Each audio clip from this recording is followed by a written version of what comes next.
안녕하세요. 저는 이제 결혼 3년 차의 29살 여자입니다. 결혼을 남들보다 조금 일찍 했어요.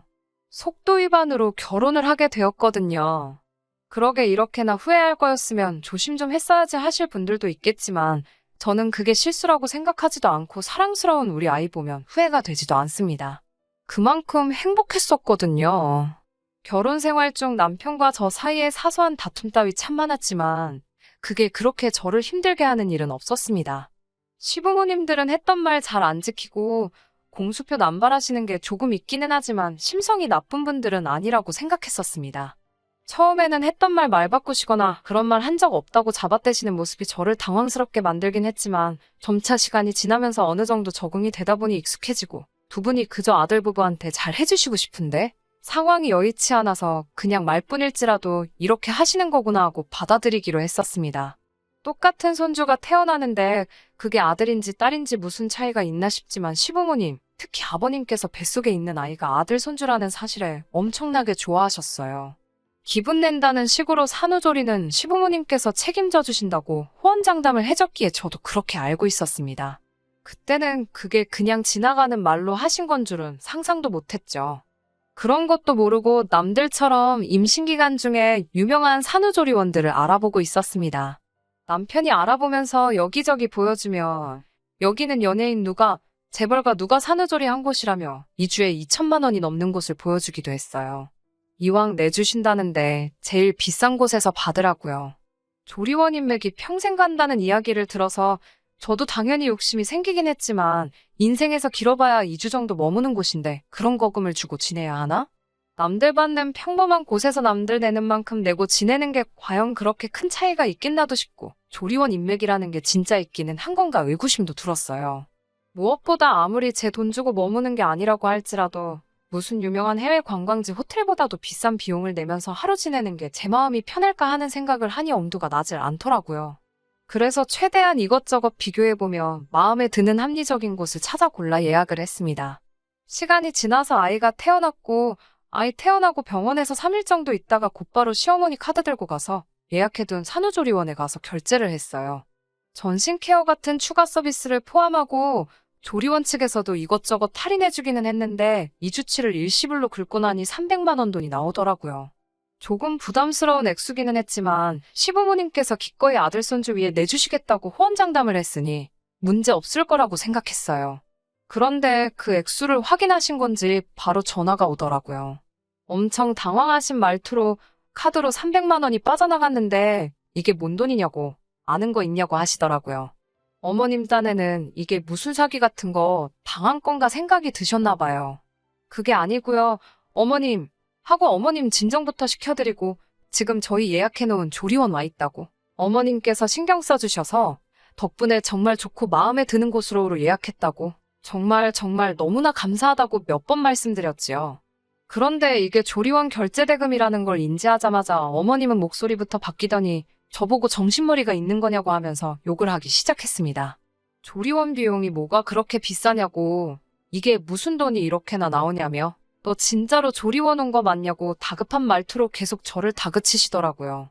어머님께 요즘 조리원 비용치고는 평범하게 나온 거라고 설명드리고 싶었는데 이미 그 말을 꺼내기도 전에 전화로 이게 뭔데 그렇게 비싸냐고 요즘 애들 돈에 이렇게 개념이 없어서 쓰겠냐고 성질을 부리시더라고요. 자기 때는 산후조리 같은 건 있지도 않았던 건데 이제 처음 시작하는 신혼부부가 벌써부터 이렇게 사치를 부리면 앞으로가 안 봐도 뻔하다고 하시면서 혼자서 중얼중얼 하시더라고요. 해주신다고 해서 한 거고 부담드리지 않기 위해서 더 비싼 곳들 포기하고 최대한 저렴하고 좋은 곳 발품 팔아가며 찾아서 한 건데 그런데도 이렇게 욕을 먹고 있으니 살짝 어이도 없고 할 말도 없었습니다. 평소에도 뭐 해주시겠다 공수표 남발하셨는데 이번에는 다른 것도 아니고 아이가 태어나는 거니 설마 이번에도 거짓말 하시겠어?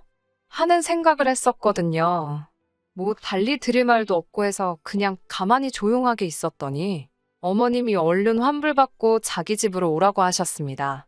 산후조리 그거 반값에 본인이 해주신다고 돈 그런 데다 버리지 말고 자기한테 그 밥만 줘도 조리원 뺨치게 도와주겠다고 하시더라고요. 아니, 산후조리비 본인이 해주신다고 했으면서 본인이 해줄 테니 돈을 내놓으라는 건 또 무슨 소리며. 그리고 솔직히 아무리 정말 정성을 다해 저를 돌봐주신다고 한들 산후조리를 세상 어느 며느리가 시댁에서 받고 싶겠어요? 어머님께는 이 조리원 예약한 지도 벌써 반년이 넘어가고 그렇게 저희가 단순 변심으로 환불 요청을 할 수도 없다고 예약금 걸어놓은 것도 있고 공실라면 이쪽에도 손해기 때문에 깐깐하다고 아무래도 환불은 안 될 것 같다고 말씀드렸지요. 그러니까 또 저랑 통화 중인 건 안중에도 없으신지 혼잣말로 계속 중얼거리시더라고요. 아무래도 며느리를 잘못 들인 것 같다는 둥 아들 낳아준다고 칭찬해줬더니 기고만장해진 건가?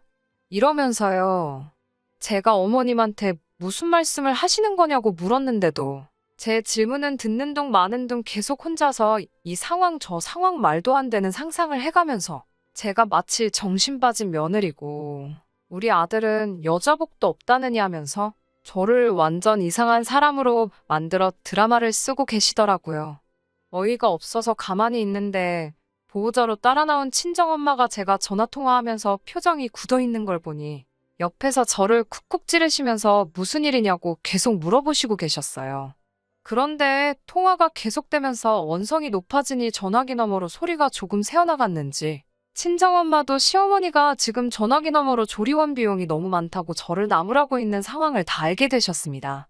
어머니가 통화하고 있는 제 전화기 뺏어가지고 사부인 내 딸 산후조리비는 내가 할 테니 환불을 받으라던지 정신 빠진 며느리라는 그런 말씀은 이제 그만하시죠 하고 말하셨어요. 막상 어머님도 대화 상대가 저에서 사돈인 친정엄마로 넘어가니 불편하기는 했었는가 봐요.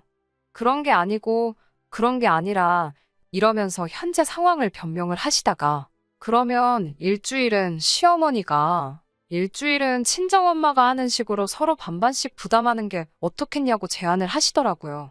친정엄마는 씩씩대면서 전화를 끊어버리셨고 말이 안 통하네 안 통해 하면서 저한테서 시어머니 카드 뺏어가시고는 그 길로 창구로 가지고 가서 시어머니 카드로 결제된 금액 전액을 환불 요청을 하셨습니다. 그리고 나서 다시 친정엄마 카드를 가지고 전액 새로 결제를 하고 오셨어요. 친정엄마가 결제하러 가신 상황에 잠깐 혼자 있었는데 몸은 또 왜 이렇게 아프고 힘든 건가 갑자기 서러워져서 눈물이 나더라고요.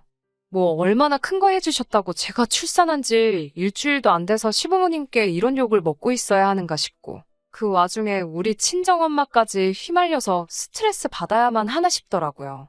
결제 마치고 오신 엄마가 울고 있는 저를 보고 들어와서 위로해 주셨는데 서러운 건 여전했어요. 퇴근하고 조리원으로 온 남편을 보니까 낮에 있던 일이 생각나서 열불이 나더라고요. 남편은 여기 예약한 지가 벌써 반년 가까이 되었는데 그때까지 얼마 정도 나가는지 미리 시부모님께 말 한마디 한 적 없었냐고요. 미리 얼마 정도 된다 말 한마디라도 해드렸으면 비싸면 비싸다. 더 싼 곳이 있는지 한번 찾아봐라 등등 생각해두신 예산에 맞춰서 의견 조율을 했었다면 오늘 일 같은 건 일어나지도 않을 일 아니냐고 따졌어요. 그리고 300만 원짜리 산후조리원을 가도 이 정도인데 남편 말대로 제가 연예인들이나 강남 사모님들 간다는 2주에 몇 천만 원 하는 곳으로 갔으면 아주 산후조리고 뭐고 피바람이 불었겠다고 차라리 그때 그런 곳에서 받으란 말을 하지나 말지. 왜 너까지 시부모님 마냥 공수표를 날렸냐고 한마디 했어요. 그리고 어머님은 대체 왜 그러신 거냐고 누가 해달란 것도 아니고 본인들께서 해주시겠다고 반년 동안 그렇게 생색을 냈으면서 결국 돈 때문에 친정엄마 앞에서 창피하게 이게 무슨 일이냐고요. 친정부모님이 시댁에서 제가 이런 푸대접 받고 지낸다는 거 알리고 싶어서 그런 거냐고요. 시댁 형편이 넉넉한 편이 아니라는 건 이미 알고 있었지만 노후 준비도 다 되어 있으시고 살고 계시는 곳도 대출 하나도 남아있지 않고 자가로 살고 계십니다. 사실 요즘 같은 세상에 그 정도면 중산층 아닌가요? 아버님 은퇴하시면서 가계 수입이 줄긴 했다지만 연금 받으며 생활하고 계시고 어머님도 일을 하고 계시니 생활비도 모자라지도 않아요. 그런데도 저희 결혼할 때부터 양가에서 지출해야 하는 비용 문제로 이런저런 말들이 많았었거든요. 결혼할 때 양가에서 지원금을 5천씩 똑같이 받았습니다. 남편보다 제가 모아놓은 돈이 훨씬 많아서 제가 7천을 가져왔고 남편이 3천을 가져왔어요. 결혼 비용에서 제가 훨씬 더 많은 돈을 지출하게 되었지만 크게 신경 쓰지 않았습니다.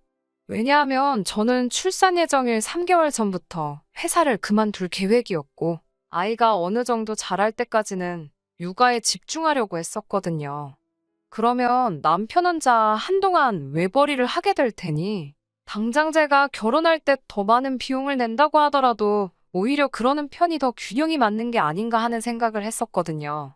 아무튼 그때도 사실 친정엄마께서는 그래도 자식 결혼하는 건데 사돈이 조금 짜신 것 같다며 실망하신 눈치였어요. 이제 새 출발하는 아이들의 결혼하고 얼마 안 있어서 아이도 태어날 텐데 대출 끼고 집 구하게 하는 건 아니지 않냐며 상황이 되면 좀 더 도와주실 수 있는 부분이 아니냐 하셨었거든요.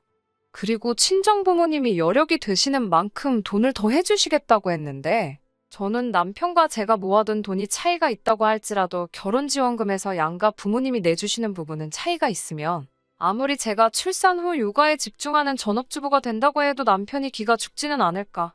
그리고 우리 쪽에서만 결혼 비용으로 더 큰 돈을 지출한다면 불공평한 결혼을 했다는 생각을 갖고 살게 되지는 않을까 걱정이 돼서 제가 거절했었습니다. 우리끼리도 할 수 있다고 말이에요.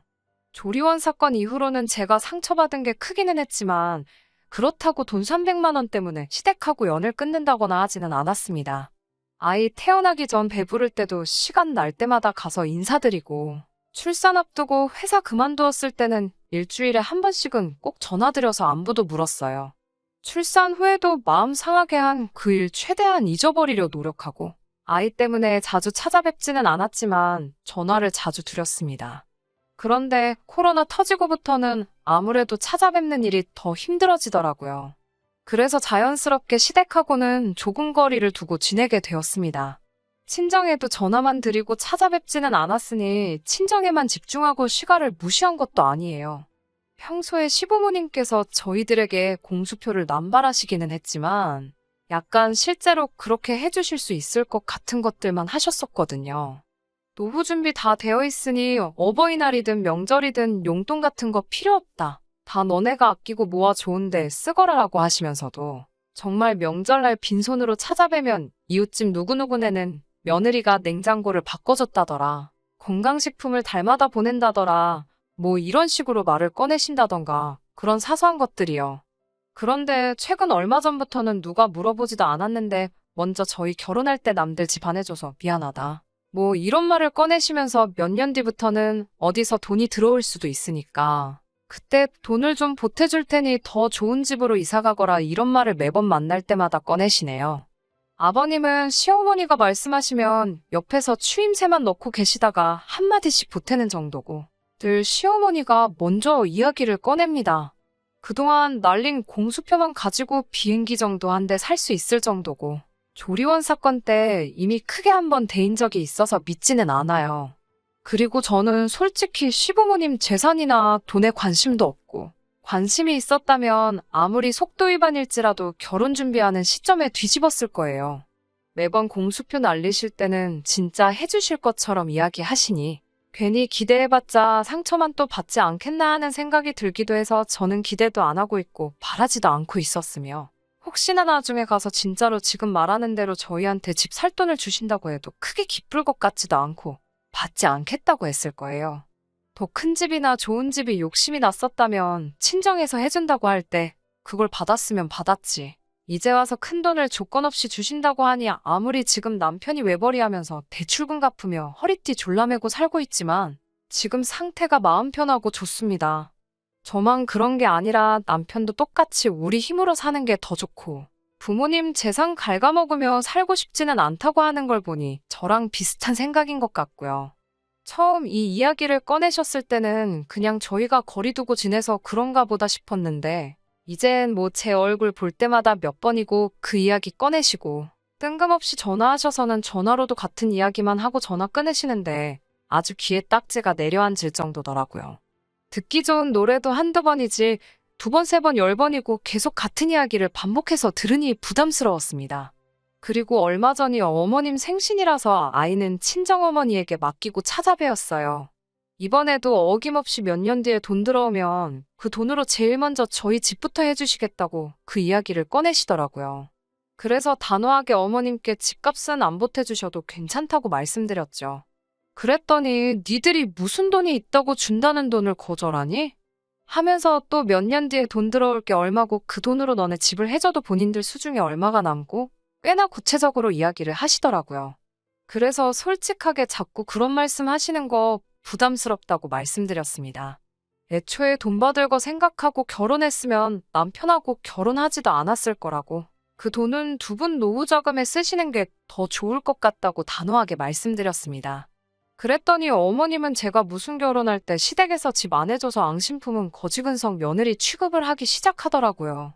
조리원 때 이야기를 꺼내더니 그때 이후로 도통 찾아오지도 않고 제가 시댁이 돈이 없다고 무시를 하고 있었다고 하더라고요. 어이가 없었어요. 자주 찾아뵙지 않은 건 사실이지만 그건 조리원 사건 때문에 마음 상해서 일부러 거리를 두고 지낸 게 아니고 코로나 때문이고 시댁에 방문 안 한 만큼 친정에도 똑같이 안 갔거든요. 그리고 그 돈을 제가 달라고 한 적도 없고 결혼할 때도 양가 지원금에 대해서 정말 단 한마디 말도 꺼낸 적 없었는데 갑자기 제가 시댁이 돈이 없다고 무시를 하니 어쩌니 하시니 참 어이가 없더라고요. 조리원 일은 일부일 뿐이고 결혼 전부터 여태까지 참아왔던 게 한 번에 다 터져나왔어요. 시어머니께 단도직입적으로 말했습니다. 그러면 어머님은 제가 받을 게 있어야만 시댁에 잘하는 속물이라 생각하시는 거냐? 여태껏 해주신 거 없어도 이렇게 잘하고 있는 저희를 왜 나쁜 사람 만드시는 거냐고 한마디 했죠. 그러니까 어머님이 이번에는 어느 집 며느리는 해외여행도 보내주고 뭘 해줬다더라, 이런다더라 저런다더라 저랑 비교질을 하면서 성질을 부리시더라고요. 아버님도 대놓고 내색은 안 하지만 어머님 말씀 거들면서 자기 아는 누구누구네는 차도 외제차 멋들어진 걸로 바꿔줬다더라. 또 추임새를 넣고 계셨고요.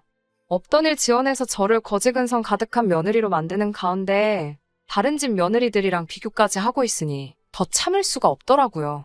그래서 그냥 에라 모르겠다 하고 저도 속에 없는 이야기까지 꺼내서 터뜨려버렸습니다. 그 집 며느리들은 시댁에서 집 해줬는가 보죠. 저희도 그럼 집 지금 해주시라고. 그러면 저희가 차도 바꿔드리고 냉장고도 바꿔드리고 이것저것 다 해드린다고요. 그리고 지나간 이야기지만 그동안 조리원이며 기타 등등 공수표 날리신 것도 전부 다 해달라고요. 몇 년 뒤에 주실 거면 줄 수 있을 때 말씀하시라고. 어머님이야말로 진짜로 줄지 안 줄지도 모르는 걸 믿기 삼아 그동안 저희한테 효도받으려는 속셈 아니냐고. 어차피 지금 당장 돈 나가는 거 없으니까 그때까지 저희 보고 알아서 잘 하라는 말씀이신가요? 그거야말로 진짜 속물인 거 아닌가요? 하고 한마디 했습니다. 그리고 원래는 받을 생각 없었는데 어차피 거지근성 며느리 된 김에 주신다고 한 건 받아야겠다고 몇 년 뒤에 그 돈 생기면 그때 연락하시라고 했어요. 어머님이 원하시는 대로 받은 만큼 효도하는 며느리 되겠다고요. 그 돈 주시기 전까지는 저희도 받은 게 없으니 효도는 못하겠고 다음에 또 찾아뵙는 건 그 돈 받고 나서가 되겠네요 하고 말하고 남편 데리고 나와 집으로 그냥 돌아왔습니다. 그리고 그 뒤로는 시부모님도 저한테 질린 건지 연락 한 번 없고요. 남편하고는 따로 연락을 하는지 모르겠지만 물어보면 자기한테도 그 어떤 연락도 하지 않으신다고 하네요.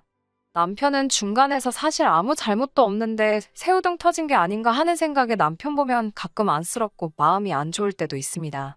저희는 사실 시부모님 연락을 기다리고 있어요. 뭐 안 주셔도 되고 바라지도 않아요. 그냥 저희 진심만 알아주시면 좋겠는데 계속 끝까지 자기들이 아무것도 못 해줘서 저희가 효도를 안 한다는 자격지심 속에 살고 계신다면 저희도 억지로 기분 맞춰서 해드리는 효도를 해드릴 수 없고 그 효도 받으시는 시부모님 마음도 만족스럽지 않을 거란 생각에 두 분 생각이 바뀌기만을 기다리며 이렇게 계속 거리를 두고 지내게 되겠지요. 언젠가는 두 분이 저희의 진심을 알아주실 거라 믿으면서 이렇게 오늘도 시부모님의 연락을 기다리며 사연 줄이도록 하겠습니다. 끝까지 들어주셔서 감사합니다. 오늘의 사연은 여기까지입니다. 구독과 좋아요, 알람 설정 부탁드리고 더 좋은 사연으로 다시 찾아뵙겠습니다. 감사합니다.